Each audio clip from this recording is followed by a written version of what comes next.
My husband surprised me by saying I should go back to my parents' house because my parents are already living in our house. I felt shocked by his sudden words, but he seemed to think he was being reasonable. He said, "Do you have a problem with that? Don't argue with me. I'm fine with divorcing you if you do." Lately he had been distant and unkind, and I had my own complaints. I had been thinking about divorcing him too, but I didn't think it was fair for him to kick me out of our home. I thought to myself, I'm the one paying $1,800 for our expenses. Does he even remember that? As I looked at him in shock, he got angry and said, "Leave this house now. My parents won't feel good if you're here." I didn't really get why I had to go, but I said, "Okay, I'll take all my stuff with me." Once I agreed, he seemed happy and said, "Then do it," and walked away. Right away, I called a shop to sell my things. My name's Emily, and I live with my husband, Robert, who's 5 years older than me. We met through mutual friends, and our first hangout turned into spending the whole day together. Robert mentioned he wanted to be a voice actor, and I was impressed by his deep voice. I've always liked soothing voices, so I felt drawn to him. It seemed like he felt the same because we exchanged numbers and decided to hang out more. Before we knew it, we were dating, even though we never really talked about it. I had just graduated from college and started working, so dating someone more mature seemed exciting. My friend Ashley was worried about the 5-year age gap, but I reassured her that it wasn't a big deal. I liked Robert a lot, and he felt the same about me, so I wasn't concerned. Eventually, Ashley agreed, trusting my judgment. Robert and I dated for about 3 years, and then he brought up the idea of getting married. I had already told my parents about him and his age, so they were excited to meet him. With their expectations in mind, I often wondered when he would propose. He ended up proposing during one of his usual visits to my apartment, where we just hang out and relax. It wasn't the most romantic setting, but it felt like something Robert would do, and I was okay with that. When he asked, I simply said, "Sure, let's get married." So maybe we were both a little casual about it. After that, we visited each other's parents, but I didn't really connect with Robert's parents. When we went to Robert's family home, it was filled with what looked like old-fashioned items, but they seemed to be fake. When we met Robert's parents, they were wearing expensive clothes and lots of flashy jewelry. They seemed like they were trying too hard to look rich. Our tastes and values were very different, and I didn't think we would get along. Robert's mom even made a rude comment about my appearance, which hurt my feelings. I was surprised that the parents of the man I wanted to marry acted like this. But in the end, it's Robert and I who are getting married. If I don't like his parents, I don't have to spend much time with them. So I decided not to let it bother me too much. After we got married and moved into our condo, Robert seemed worried about something. "Hey, who was that woman in the blue dress at our wedding?"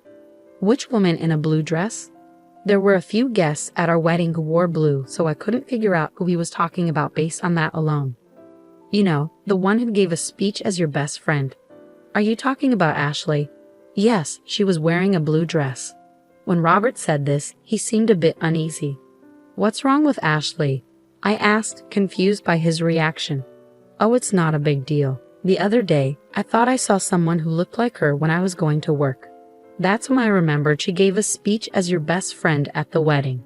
I was confused by Robert's sudden interest in Ashley and his flustered demeanor, but he just laughed it off and went to his room before I could ask more. A little while later, Ashley called me with some news. "Listen, Emily, my boyfriend's coming back to the US next year." Ashley had been dating her boyfriend since high school. They'd known each other since elementary school, but he moved away in middle school. They kept in touch through letters and finally reunited in high school when he confessed his feelings for her. I always loved hearing Ashley's love stories. Despite her boyfriend being away working at an international branch for a few years, they stayed close and communicated regularly. "Do you think he might propose once he's back, and then you guys will get married?" "Oh, Emily, you're always jumping to conclusions. Just make sure to invite me to the wedding. I promise I'll give a heartfelt speech." "Of course. After the beautiful speech you gave at your wedding, I'll definitely need you to do the same for mine." Don't set the bar too high. We chuckled together as we sipped our tea. Our conversations flowed easily, and we trusted each other completely. Whenever one of us had a problem, the other was always there, ready to lend a listening ear. Around this time, I began to notice that Robert was coming home later and later. Working late again today. Yeah, you think I shouldn't work or something.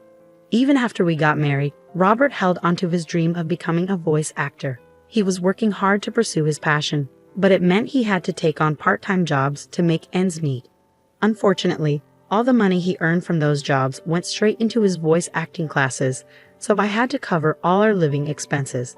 This meant we couldn't really save up together. As time went on, I realized that Robert wasn't willing to give up on his dream for the sake of our family. I started to worry about how much overtime Robert was putting in at his part-time job. It added to my concerns about our financial situation. Hey, haven't you been working too much lately? They shouldn't be making you do so much overtime, even if it's just a part-time job. I told you I'm fine. More money is always better. Just keep your opinions to yourself. By then, Robert had stopped using my name and just called me you. When we got married, I thought he would speak to me kindly and more often, but it seemed like harsh words were all I heard from him. His once gentle voice had turned rough, and he started drinking a lot. Sometimes his voice even sounded hoarse, which worried me because voice acting requires a healthy throat. But it seemed like he didn't want to hear about it. He started avoiding talking to me, and eventually he would ignore me even when we were in the same room. That's when Ashley called me. She said she had something important to discuss. So I suggested we meet up since I had my own worries. We decided to meet at a karaoke booth so we could talk privately. Ashley seemed really cautious and picked a room where she could see the counter and staff from the door. You chose this room specifically? Yes, I wanted a spot where the staff could see if there was a suspicious person outside our door. A suspicious person? Is that related to what you wanted to discuss? Ashley nodded in response to my question. She had been feeling like someone was following her ever since she left her job about a month ago. Now, she even felt followed on her days off.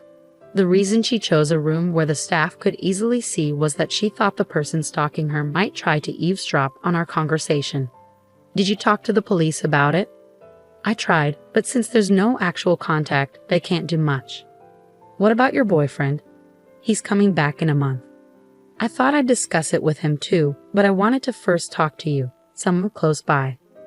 I see. Ashley hadn't gotten a good look at her stalker because she was too scared, so she didn't know if it was a man or a woman. I decided to keep an eye out from a distance to identify the person stalking her, and through that, I came to understand who it was. Though I couldn't bring myself to discuss my troubled relationship with Robert, looking back, maybe it was for the best, because the one following my best friend Ashley was none other than my husband Robert. He would claim he had to work late every day, but after his shift, he would hang around near Ashley's workplace and follow her when she left. I couldn't believe that the person scaring Ashley was someone so close to me. When I found out, I was shocked, and the expression on Robert's face as he followed Ashley was chilling. He had this creepy, unsettling grin. I fell in love with and married this man, but the moment I saw his true face, the love I thought would last forever turned cold. I told Ashley the truth and urged her to move right away.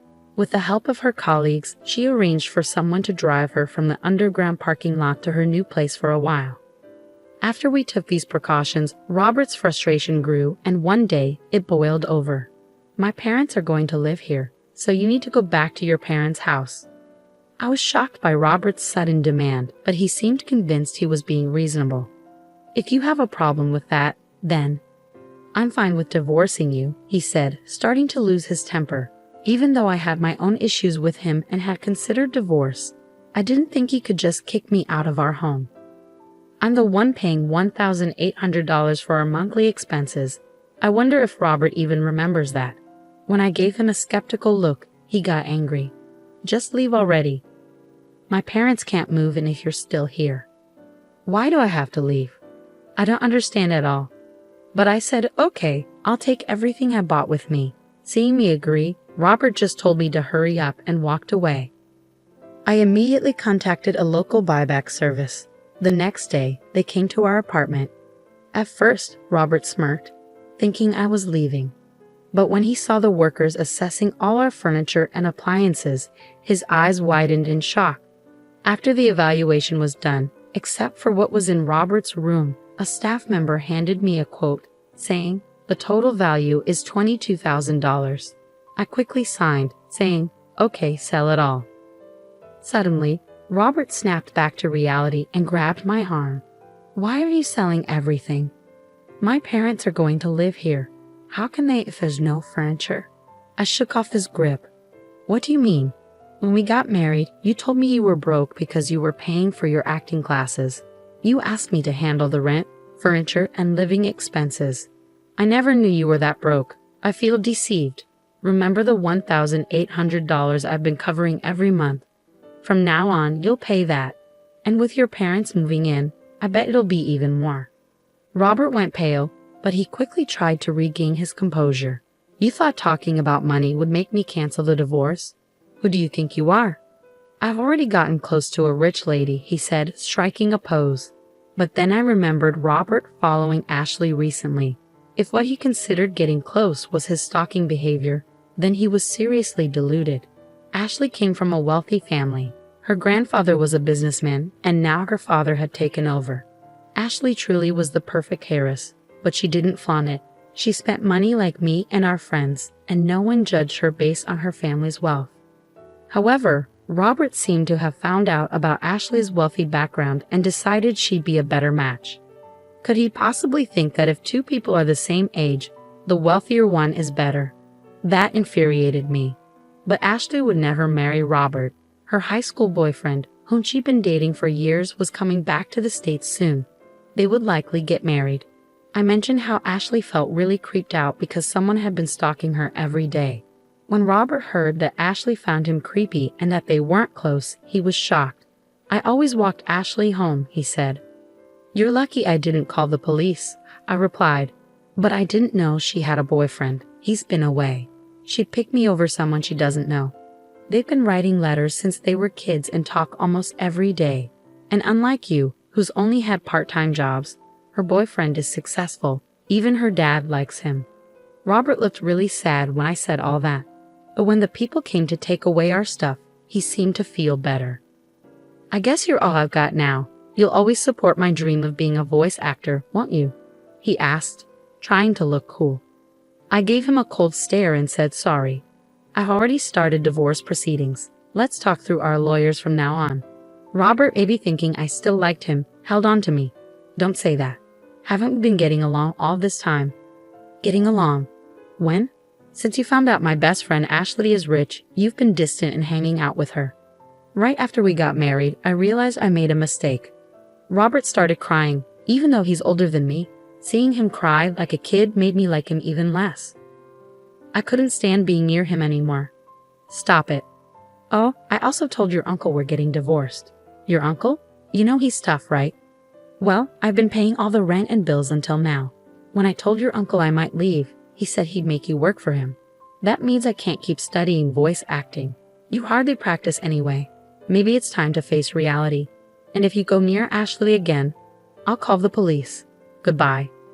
I left, determined not to turn back. For now, I'll stay with my parents, but I might move closer to work if I find a good place. As for Robert, his uncle made him work at his company just like he said he would.